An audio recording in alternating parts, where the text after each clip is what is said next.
Hello friends, today I will show you how to change the PHP version on cPanel. This is the cPanel login interface. So make sure the login first. After login, you will see this type of interface. Then you will search here the PHP type. Then select the PHP version. Then click. It will take little time. Then showing the some option.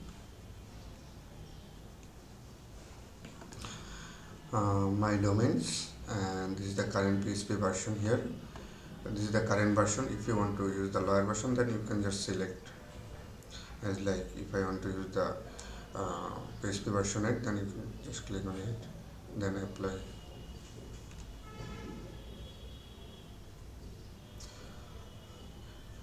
So that's it.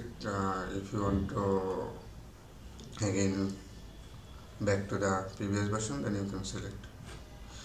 That's it. Thank you for the watching, and let me know on comment box if you have any query. Thank you for the watching. Bye bye.